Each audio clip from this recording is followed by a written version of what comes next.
Multi level മാർക്കറ്റിങ്ങിനൊപ്പം money chain ഒഴുകിയപ്പോ multi level മാർക്കറ്റിങ്ങും മണി ചെയിൻ തമ്മിലുള്ള വ്യത്യാസം കേരളം ഭരിക്കുന്ന സർക്കാരിന് IAS IPS ഉദ്യോഗസ്ഥന്മാർക്ക് തിരിച്ചറിയാൻ കഴിയാത്ത കാലത്ത് ഇത് രണ്ടും ഒന്നാണെന്ന് പറഞ്ഞുകൊണ്ട് ഒരുമിച്ച് നിരോധിച്ചു. 2011 വരെ ജിയോ വായു പോലെ ഇത് ഏറ്റെടുത്ത് രാവിലെ മുതൽ രാത്രി വരെ പ്രവർത്തിച്ച് വരുമാനം ഉണ്ടാക്കി ജീവിക്കുമ്പോൾ ഒരു ദിവസം രാത്രി ഇരുട്ടി നേരം വെളുത്തപ്പോ ഞങ്ങൾ കള്ളന്മാരായി. സർക്കാർ പറയാണ് ഈ മേഖല നിരോധിച്ചു. അപ്പൊ സ്വാഭാവികമായും ഉണ്ടാകുന്ന ഒരു അവസ്ഥ നിങ്ങൾ ചിന്തിക്കുക. പക്ഷെ ചെയ്യുന്നത് സത്യസന്ധമാണെങ്കിൽ അത് ഏതെങ്കിലും ഒരു സമയത്ത് സത്യം പുറത്തു വരിക്കില്ല. സൂര്യനെ എത്ര തന്നെ കാർമേഘം മറച്ചു വെച്ചാലും ആ മറ നീക്കി സൂര്യൻ പുറത്തു വരുന്ന പോലെ സത്യം പുറത്തു വരും. മരിക്കുന്നതിന്റെ ഒരു ദിവസമെങ്കിലും ഈ മേഖല ശരിയാണെന്ന് ജനങ്ങളോട് പറഞ്ഞിട്ടേ മരിക്കാവുന്ന ആഗ്രഹം. ഒരു ദിവസം ഈ സ്റ്റേജിൽ കയറി ഡയറക്ട് സെല്ലിംഗ് ഇൻഡസ്ട്രി ശരിയാണ് സത്യസന്ധമാണെന്ന് പറഞ്ഞതിന് ശേഷം മരിക്കാവുന്ന ആഗ്രഹം. CITയും AITCയും INTUCയും BMSഉം HMSഉം STU 6 തൊഴിലാളി സംഘടനകൾ ഒറ്റയ്ക്കും കൂട്ടായി നടത്തിയ സമരങ്ങൾ, ഒറ്റയ്ക്ക് നടത്തിയ സമരങ്ങൾ വേറെ, കൂട്ടമായി നടത്തിയ സമരങ്ങൾ വേറെ. തിരുവനന്തപുരത്ത് സെക്രട്ടേറിയറ്റിലേക്ക് മാർച്ച്, അവിടെ ഗവർണർ ഓഫീസിനകത്തേക്ക് അവിടത്തേക്ക് മാർച്ച്, പാർലമെന്റിലേക്ക് മാർച്ച്, പാർലമെന്റിന് മുമ്പിൽ നിരാഹാര സമരം, നിയമസഭയ്ക്ക് മുമ്പിൽ നിരാഹാര സമരം. അങ്ങനെ 2011 തുടങ്ങി വെച്ച സമരങ്ങൾ 2015 വരെ നീണ്ടു നിന്നപ്പോ ഈ മേഖലയെ കുറിച്ച് പഠിക്കാതെ മുന്നോട്ട് പോകാൻ സർക്കാരിനാവില്ലെന്ന അവസ്ഥ വന്നപ്പോ നിയമസഭയ്ക്കകത്ത് ഇടതുപക്ഷ MLA മാർ ഈ വിഷയം ഉന്നയിക്കുമ്പോൾ പുറത്ത് ആയിരക്കണക്കിന് 10,000-കണക്കിന് ആളുകൾ കൊടിപിടിച്ച് നിയമസഭയ്ക്കകത്തേക്ക് മാർച്ച് നടത്തുമ്പോ ഈ മേഖലയെ കുറിച്ച് സർക്കാർ എന്താണ് പറയാനെന്ന് ചോദിച്ചപ്പോ അന്നത്തെ മുഖ്യമന്ത്രിയായിരുന്ന ഉമ്മൻചാണ്ടി സർക്കാർ ഈ മേഖലയെ കുറിച്ച് പഠിക്കാൻ വേണ്ടി 6 ഡിപ്പാർട്ട്മെന്റ് ചുമതലപ്പെടുത്തി. അന്നത്തെ വ്യവസായ വകുപ്പ് മന്ത്രി കുഞ്ഞാലിക്കുട്ടി സാഹിബ്, അന്നത്തെ തൊഴിൽ വകുപ്പ് മന്ത്രി, നിയമവകുപ്പ്, സിവിൽ സപ്ലൈസ്, അങ്ങനെ 6 വിഭാഗത്തിൽ നിന്ന് ഓരോ ഉദ്യോഗസ്ഥന്മാരെയും മന്ത്രിമാരെ ചുമതലപ്പെടുത്തി ഈ മേഖലയെ കുറിച്ച് പഠിക്കാൻ തീരുമാനിച്ചു. പഠിച്ചു, നിയമസഭയ്ക്കകത്ത് അഭിപ്രായങ്ങൾ വന്നു. അങ്ങനെ ഈ ഗവൺമെന്റ് ശക്തമായി പഠിച്ചതിന്റെ ഭാഗമായി 2015 ജൂലൈ മാസം 29 കൺസ്യൂമർ പ്രൊട്ടക്ഷൻ ആക്ടിന് കരുത്തു കൊടുത്തുകൊണ്ട് ഒരു ഉൽപ്പന്നം വാങ്ങുന്നവൻ സംരക്ഷിക്കപ്പെടുന്നുണ്ട്, അവൻ കുടുങ്ങുന്നില്ല, അവൻ നഷ്ടം വരുന്നില്ല എന്ന് സർക്കാർ ഉറപ്പുവരുത്തിക്കൊണ്ട് ഡയറക്ട് സെല്ലിംഗ് ഇൻഡസ്ട്രി പ്രവർത്തിക്കാൻ വേണ്ടി സർക്കാർ വീണ്ടും തുറന്നു കൊടുത്തു. അങ്ങനെ 2019 കേരളത്തിൽ കൊണ്ടുവന്നുള്ള ഗൈഡൻസ് വെച്ചുകൊണ്ട് കേന്ദ്ര ഗവൺമെന്റ് ഒരു നിയമം പാസാക്കി. ആ നിയമവും ഡയറക്ട് സെല്ലിംഗ് ഇൻഡസ്ട്രിയിലെ തൊഴിലാളികൾ സംരക്ഷിക്കുന്നില്ല. ആ സംരക്ഷണം ആവശ്യപ്പെട്ടുകൊണ്ട് വീണ്ടും സമരങ്ങൾ നടന്നു. അങ്ങനെ ഞാൻ നിങ്ങളൊക്കെ സ്വപ്നം കണ്ട ഒരു ദിവസം ഈ കഴിഞ്ഞ ഫെബ്രുവരി മാസം 19 ഡയറക്ട് സെല്ലിംഗ് ഇൻഡസ്ട്രിയിലെ തൊഴിലാളികൾ സംരക്ഷിച്ചുകൊണ്ട് കേരളത്തിലെ മുഖ്യമന്ത്രി സംസാരിച്ചു. അവര് വിചാരിച്ചത് ഇതൊരു ചെറിയ ആൾക്കൂട്ടാണ്. ആ പ്രോഗ്രാമിന് 5000 കസാര കൊണ്ടുവച്ച് എന്നിട്ട് ഉദ്യോഗസ്ഥൻ പറയാണ്, IAS ഉദ്യോഗസ്ഥൻ പറയാണ് 3000 ഇട്ടാ മതി, ബാക്കി 2 ബാക്കിൽ വെച്ചാൽ മതി. കാരണം മുഖ്യമന്ത്രി വന്നിട്ട് കാലി കസേര കാണുന്നത് അത്ര സുഖം ഉണ്ടാവില്ല, അത് സംഘടിപ്പിക്കുന്നത് നമ്മളെയും ബാധിക്കും. അങ്ങനെയാണ് 5000 കസാര കൊണ്ടുവച്ചത്. പ്രോഗ്രാം വെച്ച് 5:30 മണിക്ക് 3 മണിയായപ്പോഴേക്കും കസാരകൾ കാണാനില്ല. കുരങ്ങനെ എഴുതിയിൽ കൊണ്ടുവരോടെ എടുത്ത് പോകണം ഒരു ദൂരം പോയി. പ്ലാൻ ചെയ്തതിന്റെ 5 ഇരട്ടിലധികം ആളുകൾ വന്നു. പ്രോഗ്രാമിൽ കയറി വന്ന മുഖ്യമന്ത്രി താഴേക്കാണ് നോക്കുന്നതെങ്കിൽ കാണുന്നൊക്കെ ചുറ്റും തന്നെയാണ്. സംഭവം മൂപ്പർക്ക് പിടികിട്ടി, ഇത് ഞങ്ങൾ ഉദ്ദേശിച്ച സാധനമല്ല. അത് അടുത്തിരുന്ന വട്ടിയൂർക്കാവ് MLA-യോട് രഹസ്യമായി പറഞ്ഞു, നമ്മൾ വിചാരിച്ച മാത്രമല്ല ഇത്. മൂപ്പരത് മൈക്കിലും പറഞ്ഞു. ഞങ്ങൾ വിചാരിച്ച് 10-2000 ആളുകളാണ്, 10-20 ആളുകൾ വന്നപ്പോ നിങ്ങളെ കരുത്ത് ശരിക്കും ഞങ്ങൾ മനസ്സിലാക്കിയിട്ടുണ്ട്. ഇത് ട്രേഡ് യൂണിയനിലേക്ക് ഒരു ശ്രദ്ധ നിങ്ങളെ മേലിൽ ഉണ്ടാവും. രാഷ്ട്രീയക്കാർക്ക് വേണ്ടത് ആളെയാണല്ലോ. ഇത്രയും നല്ല ഡ്രസ് കോഡുള്ള, കണ്ട തെറി വിളിക്കാത്ത, ചേർത്ത് പിടിക്കുന്ന ട്രേഡ് യൂണിയൻ സംസ്കാരം ഇതിന് മാത്രമേ കണ്ടിട്ടുണ്ടാവുള്ളൂ. അയ്യൂബ് വേറെ പാർട്ടിയാ, ഞാൻ വേറെ പാർട്ടിയാ. ഹലോ, പക്ഷെ പരസ്പരം വിളിക്കുന്ന സാറേന്നാണ്. അങ്ങനെയാണോ CITയും BMSഉം വിളിക്കുന്നത്? ആ പ്രകടനം ഒന്ന് കേട്ടാൽ മനസ്സിലാവും എന്താ വിളിക്കുന്നത്. അതുകൂടെ എനിക്ക് പറയാൻ ബുദ്ധിമുട്ടുണ്ട്. അതിനോട് ചേർത്ത് പിടിക്കലുണ്ട് തൊഴിൽ സംസ്കാരം. അതും ഇവിടെ ഉണ്ടെന്ന് മനസ്സിലാക്കി. അപ്പോ ഈ കഴിഞ്ഞ 19 കൂടി ഡയറക്ട് സെല്ലിംഗ് മേഖലയിൽ പ്രവർത്തിക്കുന്ന തൊഴിൽ സംരക്ഷണം ഉറപ്പുവന്നു. ഇതുകൊണ്ട് അവസാനിച്ചിട്ടില്ല. പിന്നെ ചില കാര്യങ്ങൾ പ്രഡിക്റ്റ് ചെയ്യുന്നതിൽ ഞാൻ വിദഗ്ധനാണ്. ഇത് വരാൻ പോകുന്ന കാര്യങ്ങൾ നേരത്തെ പറയാം. അതെല്ലാവർക്കും ഇഷ്ടാവുന്നില്ല. ഇതിനു മുമ്പ് ദിവസം കോഴിക്കോട് മെഗാ ട്രെയിൻ നടക്കുന്ന സമയത്ത് ഞാൻ പറഞ്ഞു, കേരളത്തിലെ ഏറ്റവും വലിയ മണി ചെയിൻ കമ്പനികളായ ഹൈറിച്ചിനെയും ഗിവാൻടേക്കിനെയും അടച്ചു പൂട്ടിക്കുന്നു. പൂട്ടിച്ചോ? പറഞ്ഞ 6 മാസം കഴിഞ്ഞോ? ഹലോ, ചില കണിയാന്മാര് പറഞ്ഞ മതിയാണ്, ഒരു ഇഞ്ച് അങ്ങോട്ടില്ല ഇങ്ങോട്ടുള്ളൂ. പിന്നെ എന്നെ കൊല്ലം നടക്കുന്ന ഒരു പണി. അത് പോട്ടെ, അത് നമ്മൾ കുറെ കണ്ടതാണല്ലോ. പൂട്ടിയില്ലേ? അപ്പൊ ഞാൻ പറഞ്ഞ് ഡയറക്ട് സെല്ലിംഗ് ഇൻഡസ്ട്രിക്കകത്ത് നിയമനിർമ്മാണം നടക്കുന്നത് ഞാൻ പറഞ്ഞാൽ നിങ്ങൾ വിശ്വസിച്ചില്ലെങ്കിലും നമ്മൾ പറഞ്ഞ നാട്ടുകാർ വിശ്വസിച്ചില്ലെങ്കിലും ഒരു ദിവസം ഈ കേരളത്തിലെ ജനങ്ങൾ രാവിലെ പത്രം നോക്കുമ്പോ ഡയറക്ട് സെല്ലിംഗ് ഇൻഡസ്ട്രി നിയമപരമാണ് എന്ന് പറഞ്ഞ് മുഖ്യമന്ത്രിയുടെ ഫോട്ടോ വെച്ചിട്ട് പരസ്യം വരുന്നത് ഞാൻ പറഞ്ഞിരുന്നു. കേട്ടിരുന്നു? നമ്മള് വന്നോ? റെഡി വന്നില്ലേ? 6 പത്രങ്ങൾ വന്നില്ലേ? ഹിന്ദു പത്രത്തിനകത്തൊക്കെ ഇംഗ്ലീഷിൽ എഴുതുക, അതിനകത്തിന്റെ വലിയ മലയാളം പരസ്യം സർക്കാർ വിളിച്ചതാണ്. അപ്പൊ ചില ആൾക്കൊരു, സാറേ നിങ്ങൾ ഒന്നും കൂടി പറഞ്ഞല്ലോ, ഒരു ലിസ്റ്റ് വരുമെന്ന് പറഞ്ഞല്ലോ, ആ ലിസ്റ്റ് വന്നില്ലല്ലോ, അങ്ങനെ പരാതിപ്പെടുന്നുണ്ട്. ഹലോ, ഒരു 2 മാസം കൊണ്ട് ലിസ്റ്റ് തന്നേക്കാം. ഉറപ്പിച്ചോ? ലിസ്റ്റ് വരും. ഇപ്പൊ രജിസ്ട്രേഷൻ തുടങ്ങി കഴിഞ്ഞു. 1-2 മാസം കൊണ്ട് ലിസ്റ്റ് കൊടുത്തോളൂ. എനിക്ക് ലിസ്റ്റിൽ ആരൊക്കെ ഉണ്ടാവും അത് നിങ്ങളോട് ചോദിക്കുന്നത്. അതെന്റെ പണിപ്പെട്ടതല്ല. അതിപ്പോ 40 കമ്പനി രജിസ്റ്റർ ചെയ്യുക, 20 ചെയ്യുക, 10 ചെയ്യുക, 5 ചെയ്യുക, 4 ചെയ്യുക, 3 ആവാം, 2 ആവാം. അഥവാ ലിസ്റ്റിന്റെ അകത്ത് ഒറ്റ പേരുള്ളെങ്കിൽ അത് MIL ഇങ്ങനെ വിളിച്ചാൽ പണി തുടങ്ങി കൊല്ലം കുറയായി. പറഞ്ഞ അച്ചട്ട എന്താ നിങ്ങൾക്ക് അറിയില്ല, എന്റെ നാക്ക് അങ്ങനത്തെ നാക്ക. ഈ കാലിലും നാവിനൊരു കുഴപ്പമുള്ളൂ. കാല് വെച്ച് ഏടെങ്കിലും ഒന്ന് പ്രാർത്ഥിച്ച് അക്കടം കൂട്ടും. എന്തെങ്കിലും പറഞ്ഞാൽ അത് ഫലിക്കും. അറിയുന്ന എല്ലാവർക്കും അറിയാം. എത്ര കട ഞാൻ കുടിച്ചിട്ടുണ്ട്. ഇനി ബഷീറിന്റെ കടന്ന് കൂട്ടിക്കാനുണ്ട്. ഓന്റെ അൽഫാം എല്ലാം കൂടെ ഒന്ന് കൂട്ടിക്കാൻ. ഇന്ന് വന്നില്ലല്ലേ? ഞാൻ കൂട്ടാൻ പോയതായിരിക്കും. ഞാൻ പറയുന്നതിന് മുതൽ കൂട്ടാത്തിൽ വെച്ചിട്ടുണ്ടാവും. നോമ്പരെ ക്ലോസ് ചെയ്ത് ഇതൊക്കെ ഉണ്ടാവില്ല. പുറത്ത് പറയണ്ട, മുമ്പോട്ട് പറയണ്ട. എന്റെ ഒരു ഊഹാണ്. ഞാൻ പറയുന്നത് റെഡിയാ. അനുഭവങ്ങൾ വെച്ചാ പറയണതുകൊണ്ടാ. അപ്പോ ലിസ്റ്റ് വന്നു. എന്തുകൊണ്ട് ലിസ്റ്റിന് സമ്മതം ചെലുത്തിയില്ല അത് നിങ്ങൾ അറിയണം. ആ കഴിഞ്ഞ ദിവസം ജയിക്കായിരുന്നു. പക്ഷേ അങ്ങനെ ചെയ്തുകൂടാ. അനുഭവങ്ങൾ ഇപ്പോൾ പഠിക്കണം. കേന്ദ്ര ഗവൺമെന്റിന്റെ ഗൈഡ് ലൈൻസ് അനുസരിച്ച് കമ്പനിയോട് ലിസ്റ്റ് ചെയ്യാൻ പറഞ്ഞു. അങ്ങനെ രാജസ്ഥാനിൽ ലിസ്റ്റ് വന്നു. കേരളത്തിൽ എന്ത് സർക്കാർ തീരുമാനിക്കുന്ന സമയത്തും സർക്കാരും ട്രേഡ് യൂണിയൻ പ്രവർത്തകരും ഒരുമിച്ചിട്ടുണ്ടാവും. ട്രേഡ് യൂണിയൻ ലീഡേഴ്സിനും ഈ കഴിഞ്ഞ ദിവസം മുഖ്യമന്ത്രി നോക്കേണ്ട പരിപാടിയിൽ ട്രേഡ് യൂണിയൻ ലീഡേഴ്സ് എല്ലാവരും സംസാരിച്ചിട്ടുണ്ട്. CIT സംസാരിച്ചിട്ടുണ്ട്, INT സംസാരിച്ചിട്ടുണ്ട്, BMS ഉണ്ട്, STU ഉണ്ട്, AITC ഉണ്ട്. ഇവരൊക്കെ ആളുകളോട് സംസാരിച്ച് കേട്ടിട്ടുണ്ടോ? വന്നാളുകൾ കേട്ടിട്ടുണ്ട്. അവരൊക്കെ അഭിപ്രായം എടുക്കും. എന്നാൽ രാജസ്ഥാൻ അങ്ങനത്തെ സംവിധാനം ഇല്ല. സർക്കാർ IAS IPS ഉദ്യോഗസ്ഥന്മാർ മാത്രമേ അതിനകത്തുള്ളൂ. ഏതോ ചില കമ്പനികൾ ഉദ്യോഗസ്ഥന്മാർക്ക് പൈസ കൊടുത്ത് സ്വാധീനിച്ചിട്ട് മണി ചെയിൻ കമ്പനികൾ സർക്കാരിന്റെ ലിസ്റ്റ് കൂടി. അങ്ങനെ കേരളത്തിലെ ലിസ്റ്റിനകത്ത് ഹൈറിച്ച് എങ്ങനെ ഉണ്ടാവുമായിരുന്നു? എന്നാ പിന്നെ ഓരല്ല തീരുമാനം, നമ്മളെ തീരുമാനമാകുക.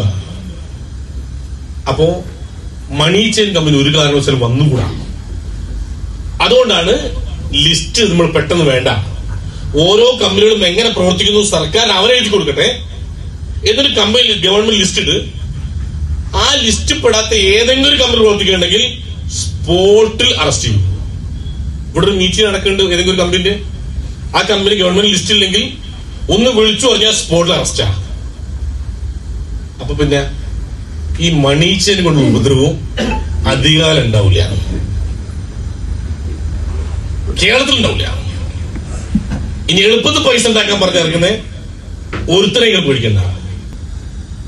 MIL ഐശ്വര്യ മാർക്കറ്റിനകത്ത് 5-6 വർഷക്കാലം പണിയെടുത്തുണ്ടാക്കിയ നേട്ടങ്ങൾ നോക്കുമ്പോൾ അതിന് 7 അയലത്ത് നേട്ടം ഉണ്ടാക്കാൻ ആർക്കും കഴിയില്ല. ഒരു കമ്പനി കഴിയില്ല. അത് പ്രൊഡക്റ്റ് ഗുണമുണ്ടാകും. ആ മാതിരി പ്രൊഡക്റ്റ് നമ്മുടെ കയ്യിലുള്ളത്, ആ മാതിരി റിസൾട്ട് അപ്പോഴുള്ളത്. അതുകൊണ്ട് നമ്മളെ മാനേജ്മെന്റിന്റെ അടുത്ത് മത്സരിച്ച് ജയിക്കാൻ ഒരുത്തരങ്ങൾ നോക്കണ്ട. പിന്നെ ചില ആളുടെ ഒരു പരാതി, സാർ ആട്ടയും കൂടി ഉണ്ടെങ്കിൽ നന്നായിരുന്നു. മറ്റേ കമ്പനിക്ക് ആട്ടുണ്ട്, ഒരു തവിടുണ്ട്. അല്ലെങ്കിൽ എനിക്ക് മനസ്സിലാത്തൊരു കാര്യമാണ്, ഈ 95 ഉണ്ടാക്കുന്ന കമ്പനിക്ക് ആട്ടുണ്ടാക്കാൻ അറിയില്ല. ആട്ടുണ്ടാക്കുന്നോട് 95 ഉണ്ടാക്കാൻ പറഞ്ഞ ജന്മത്തോടാവൂല. നമ്മളെ കമ്പനി ഇന്ന് രാത്രി തീരുമാനിച്ചാൽ നാളെ നേരം കൊടുക്കുമ്പോ ആട്ട ഇറങ്ങും. പക്ഷെ ഇപ്പൊ ഇറങ്ങൂല. ഇപ്പൊ ഇറങ്ങിയാൽ ഇപ്പൊ ഇറക്കുന്ന കംപ്ലീറ്റ് ചമ്പിത്താരും ഉമ്മുക്കെ കഴിക്കാനേ ഉണ്ടാവുള്ളൂ. എന്താ പറഞ്ഞാ, നിങ്ങളിപ്പോ വീടിനടുത്ത് 10 വീട്ടിൽ കയറി ഒരു 10 ആട്ടയ്ക്ക് ഓർഡർ എടുക്കാൻ ഒരു പ്രയാസമുള്ള കാര്യമില്ല. പക്ഷെ കൗണ്ടർ ചെന്ന് 10 എടുത്തിട്ട് 100 കിലോ ഉണ്ടാവും. കുറുക്കൻ ആമേനെ കിട്ടിയ മാതിരി 100 കിലോ ആട്ടയെ കൊണ്ട് നിങ്ങൾ കഷ്ടപ്പെടും. അത് കൊണ്ടുപോകും. അതങ്ങനെ എടുത്ത് പുറത്തു വെച്ച് കഴിഞ്ഞിട്ടുണ്ടെങ്കിൽ ചമ്പിത്തൽ ഇങ്ങനെ തന്നെ ബുദ്ധിമുട്ടാണ്ടെന്ന് വെച്ചിട്ടാണ് കമ്പനി ഇപ്പൊ ഇറക്കാത്തത്. നമ്മളെ കൗണ്ടർ എണ്ണം വർദ്ധിക്കട്ടെ. ഞാൻ വരുന്ന സമയത്ത് കേരളത്തിൽ ഔട്ട്ലെറ്റ് ഇല്ല. പിന്നെ 1 തുടങ്ങി എറണാകുളത്ത്, 2, 3 തുടങ്ങി അങ്ങ് തിരുവനന്തപുരത്തും കോഴിക്കോടും.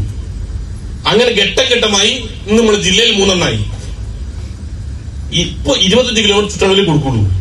നിലവിലുള്ള കൗണ്ടറുകൾ മുഴുവൻ ലാഭത്തിലായതിനു ശേഷം അടുത്ത 10 കിലോമീറ്റർ ചുറ്റളവിലേക്ക് മാറ്റും. അപ്പൊ പിന്നെ അടിവാരത്തുണ്ടാവും, താമരശ്ശേരി ഉണ്ടാവും, കുന്നമംഗലം ഉണ്ടാവും, നമ്മുടെ പ്രധാന ടൗണിലൊക്കെ ആവും. അത് കഴിഞ്ഞ് 5 കിലോമീറ്റർ ചുറ്റളവിലാവും. അത് കഴിഞ്ഞ എല്ലാ പ്രദേശത്തും. ആ സമയത്ത് എല്ലായിടത്തും റീച്ചബിലിറ്റി എത്തിയതിനു ശേഷം വേണ്ട ഒരു ആടത്ത് ആട്ട വാങ്ങിക്കൊണ്ടുവന്ന അവസ്ഥിച്ചാലേ നമ്മൾ ആട്ട ഇറക്കും. ഇല്ലെങ്കിൽ ആട്ട തല്ലച്ച് ഇങ്ങനെ മരിച്ചു. അതുകൊണ്ട് ഇറക്കാത്തത്. ആട്ട ഉണ്ടാക്കാൻ റേറ്റല്ല, സത്യം മനസ്സിലാക്കണം. പിന്നെ തവിടെണ്ണ ഞാൻ പറയില്ല. വെരിക്കോസ് വെയിന്റെ സ്പെഷ്യൽ പ്രൊഡക്റ്റ് അതപ്പോ നമ്മുടെ ചിന്തയിലുള്ളത്, അതപ്പോ വരാൻ പോകുന്നത്. ചെറിയ കുട്ടിക്ക് കൊടുക്കാവുന്ന വൈറ്റമിൻസ് ആരും ഇവിടെ ഇറക്കുന്നുണ്ട്. ആകെ ധൈര്യമുള്ളതിന് കുട്ടികൾക്ക് അവരുടെ കപ്പാസിറ്റി കൂട്ടാൻ, അസുഖങ്ങൾ വരാതിരിക്കാൻ കുട്ടിക്ക് ഒരു പ്രൊഡക്റ്റ് ഇറക്കുന്ന ധൈര്യം ആരുണ്ട് ഇവിടെ? നമ്മളല്ലാണ്ട്. അത് നമ്മളെ മാനേജ്മെന്റ് ധൈര്യം എന്ന് പറഞ്ഞാൽ, അത് നമ്മളെ പ്രൊഡക്റ്റ് ക്വാളിറ്റി എന്ന് പറഞ്ഞാൽ ആൾക്കാർ വാങ്ങുന്നത് വീണ്ടും വീണ്ടും വാങ്ങിക്കുന്ന ഉൽപ്പന്നം ഇഷ്ടം പോലെ വരികയാണ്. അതുകൊണ്ട് ഇനിയിപ്പോ മത്സരം കടുത്താലും ഈ നിയമനിർമ്മാണമൊക്കെ വന്ന് അങ്ങനെ വന്നു കഴിഞ്ഞാൽ ഇന്ത്യയിലേക്ക് വിദേശ കമ്പനികൾ ഇഷ്ടംപോലെ ഓപ്പറേഷൻ വന്നു. അപ്പോഴും മത്സരം വരിക. ആര് വന്നാലും ഇവർ പേടിക്കണ്ട. ഓൻ ചെയ്യുന്നതിന്റെ മേലെ അടുത്ത ഒരു ചീട്ടിടാൻ ഒറ്റ രാത്രി മതി നോക്കും. അത്രയും വലിയ നെറ്റ്വർക്ക് ഉണ്ട് ഓൾറെഡി ഇന്ത്യയിലുണ്ട്. അത്രയ്ക്ക് ഫണ്ടും ഉണ്ട്. അതുകൊണ്ട് മത്സരിച്ച് തോൽപ്പിക്കാനാണ് വിചാരിക്കണ്ട. പിന്നെ മത്സരിച്ച് തോൽക്കുക എങ്ങനെയാണെന്നറിയോ? ഞാൻ ജയിച്ചിന്റെ ലീഡർ അങ്ങനെ ഉണ്ടാക്കണ്ട. അങ്ങനെ ഉണ്ടല്ലോ ഉമ്മക്കൊരു ചിന്ത. അങ്ങനെ സ്വയം കുത്തിച്ചാവുമല്ലാണ്ട് പുറത്തുനിന്ന് കുത്തിരിക്കും കൊടുത്തും ചാവില്ല. നമ്മൾ തീരുമാനിക്കും ഞാൻ ജയിച്ചു ഓൾ അങ്ങനെ ഉണ്ടാക്കണ്ട. എന്നിട്ട് ഞാൻ നശിക്കുക, ഓൾ നശിക്കുക. അങ്ങനെ ചില ആൾക്ക് വാശിയുണ്ട്. ഞാൻ ജയിച്ചുണ്ടാക്കണ്ട. ആ മനസ്സ് മാറാണ്ട് ഒരുത്തോട്ട് രക്ഷപ്പെടാൻ പോകുന്നില്ല. സാറേ, ഞങ്ങളവിടെ ഒരു സംസാരം ഉണ്ടായിരുന്നു. മോൻ മരിച്ചില്ലെങ്കിൽ മരോള് വരട്ടെ. അത് ഞാൻ പടച്ചോട് പ്രാർത്ഥിക്കാണ് ഇവർ രക്ഷപ്പെടാൻ വേണ്ടിട്ട്. അപ്പൊ അടുത്തുള്ള ഐസുണ്ട് ചെയ്യുന്നത് പടച്ചോൻ മനസ്സിലാക്കിയത്. പടച്ചോൻ പറഞ്ഞ് എനിക്ക് എന്ത് തരികയാണെങ്കിലും അതിന്റെ ഇരട്ടി അടുത്ത ബഷീറിനെ കൊടുക്കും. എന്താ വേണ്ട വെച്ചാൽ പറഞ്ഞോ. വീട് വരെ ഒരു 2 വീട്, കാറ് വരെ 2 കാറ്. ഓൻ പറഞ്ഞു 2 വീട് കണ്ടുമുട്ടട്ടെ. മറ്റേ നടന്ന പൊട്ടില്ലോ അയച്ചാലല്ല, അയച്ചാൽ നമ്മൾ ആൾക്കാരില്ല. മറ്റൊരു നശിപ്പിക്കാനല്ല, മറ്റൊരു ചേർത്ത് പിടിക്കാൻ, പരസ്പരം ഒരുമിച്ച് രക്ഷപ്പെടാൻ. അതിന് മനസ്സിനുള്ളിൽ മാത്രമേ സക്സസ് ആവുള്ളൂ. അതിനിടയിൽ ആരെങ്കിലും വീണാൽ ഈ പുഴുക്കുത്തി കയറി മാത്രമേ ഉള്ളൂ. ഉള്ളിൽ ഞാൻ മാത്രം രക്ഷപ്പെടണോ, ഞാൻ വഴി വേറൊരുത്തരും കിട്ടാൻ പാടില്ല. അച്ഛനാണ് ഞാൻ ഉണ്ടാക്കിയതല്ലേ നിങ്ങൾ കിട്ടുന്നത്, അപ്പൊ താഴെ ഉണ്ടാക്കിയല്ലേ ഞാൻ കിട്ടിയത്. പിന്നെ ഇത്രയും കാലം മോളിന്ന് കഷ്ടപ്പെട്ടതൊന്നുമില്ലേ? അല്ല, ഇന്ന് നാട്ടിൽ ആരോട് പറഞ്ഞാലും എലമെന്റ്സ് ആളുകൾക്ക് അറിയാം. ഇതെങ്ങനെ ഉണ്ടായതാ? ഈ എലമെന്റ്സിന്റെ പേരേ നാട്ടിൽ ഓൾമോസ്റ്റ് എല്ലാവർക്കും പറയാം. ഇതെങ്ങനെ ഉണ്ടായതാ? പത്രത്തിൽ പരസ്യം കൊടുത്തുണ്ടാക്കിയ, TV ചാനൽ പരസ്യം കൊടുത്തുണ്ടാക്കിയ, നിങ്ങൾക്ക് മുമ്പേ നടന്നു പോയ ആളുകൾ നടന്നു പറഞ്ഞുണ്ടാക്കിയ പേരാ. നിങ്ങൾക്ക് പേര് മാത്രം പറഞ്ഞാൽ മതി. അത് ജനങ്ങളെ പഠിപ്പിച്ചതേ ഞങ്ങൾ കഷ്ടപ്പെട്ടിട്ടാ. ഈവൻ ബെല്ലിനെ കുറിച്ചല്ല പറയുന്നത്. നിങ്ങളെ മേളെ ലീഡേഴ്സിന്റെ എഫർട്ടിന്റെ ഭാഗമായിട്ടാണ് നമ്മളെ ബ്രാൻഡ് നാട്ടിൽ അറിയുന്നത്. ആ നാട്ടിൽ നിന്ന് കിട്ടിയ റിസൾട്ടുകൾ ഉണ്ടല്ലോ, ആളുകൾക്ക് വിശ്വാസം ഉണ്ടെങ്കിലോ, അതൊക്കെ ഒരു കാലത്ത് ഉൽപ്പന്നം ഇല്ലാത്ത കാലത്ത് ഈ നാട്ടിൽ നമ്മൾ ലീഡേഴ്സ് നടന്നു പറഞ്ഞതാ. ഇത് നാട്ടിൽ കിട്ടുന്ന സമയത്ത് അവര് ചെയ്തു വെച്ച പാതകൾ നമ്മൾ എളുപ്പത്തിലാണ് പോകുന്നത്. അവിടെ ഞാൻ ചെയ്തപ്പോൾ ലീഡർ കിട്ടണമെന്ന് പറയണ്ട, ആ ലീഡർ ചെയ്ത് വെച്ചതിന്റെ സൗകര്യങ്ങൾ ഉപയോഗിക്കുന്നത് നമ്മള്. അപ്പൊ പരസ്പരം അങ്ങോട്ടും ഇങ്ങോട്ടും ഭിന്നാവണമെങ്കിൽ നമ്മൾ ഒറ്റക്കെട്ടായി നിൽക്കണം. അതിനിടയിൽ ഉണ്ടാകുന്ന ചില ഗെയിമുകളാണ് നമ്മൾ സ്വയം പരാജയപ്പെടുത്തുക. വേറൊരു കമ്പനിക്ക് തോൽപ്പിക്കാനാവില്ല, നമുക്ക് സ്വയം തോൽക്കാം, അത് പ്രശ്നമൊന്നുമില്ല. ഇത് നിങ്ങൾ ബോട്ട് വെള്ളത്തിൽ പോണ സമയത്ത് ആ കടലിലുള്ള മുഴുവൻ വെള്ളം വിചാരിച്ചാലും ഒരു ബോട്ടിന് ഒരു കപ്പലിനെ മുക്കാനാവില്ല.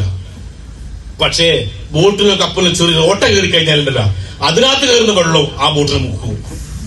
നിങ്ങളെ കപ്പലിന് ഓട്ട വരാണ്ട് നോക്കും, നിങ്ങൾ കപ്പൽ പൊങ്ങും. പുറത്തുള്ള ഒരുത്തരും ശക്തി ഒന്നും ചെയ്യാനാവില്ല. അപ്പോ ഗവൺമെന്റ് എല്ലാം ചെയ്തിരുന്നുണ്ട്. അടുത്തത് ഇതിനകത്തൊരു 65 വയസ്സാകുമ്പോ ഈ മേഖലയിൽ നിന്ന് ഇനി ആരോഗ്യം കൊണ്ടൊന്നും പണ്ടത്തെ ഓടാനാവില്ല എന്ന് പറഞ്ഞ് മാറി നിന്നാലും സർക്കാരിൽ നിന്നൊരു പെൻഷൻ, വീട്ടിലൊരു മരണം ഉണ്ടായി കഴിഞ്ഞാൽ, വീട്ടിൽ വിവാഹം ഉണ്ടാകുന്ന സമയത്ത്, അധിക ചെലവുണ്ടാകുന്ന സമയത്ത്, ജോലിക്ക് പോകാൻ പറ്റുന്ന സമയത്ത് ഒരു ക്ഷേമനിധി ആനുകൂല്യം, ഇതൊക്കെയാണ് നമ്മൾ ആഗ്രഹിക്കുന്നത്. നിങ്ങൾ ഉറപ്പിച്ചോ, ഇന്ന് കേരളം ഭരിക്കുന്ന മുഖ്യമന്ത്രിക്ക് തുടർ ഭരണം ഉണ്ടായാലും, അത് പറയാൻ ഞാനാണല്ല, അത് ജനങ്ങൾ തീരുമാനിക്കേണ്ട. അതുണ്ടായാലും ഇല്ലെങ്കിലും അയാൾ ഇറങ്ങിപ്പോകുന്നതിന് മുമ്പേ ക്ഷേമനിധിയും പെൻഷനും ഉറപ്പിച്ചിട്ട് പറയുന്നത് വെള്ളിയാണെങ്കിൽ ഉറപ്പിച്ചോ. ചാത്തത് കീചകനെങ്കിൽ പോകുന്നത് ഭീമൻ തന്നെ പറഞ്ഞത്. ഞാനാണ് പറഞ്ഞെങ്കിൽ ഉറപ്പിച്ചോ, അയാൾ ഇറങ്ങിപ്പോകുന്നതിന് മുമ്പ് ഈ പെൻഷനും ക്ഷേമനിധി കൂടി ആക്കാണ്ട് ഇറങ്ങിപ്പോകാൻ സംഭവിക്കൂല, അല്ലെ ഉറങ്ങാൻ സംഭവിക്കൂല. ഇതിനേക്കാൾ മികച്ചത് എന്ത് കിട്ടണം നമുക്ക്?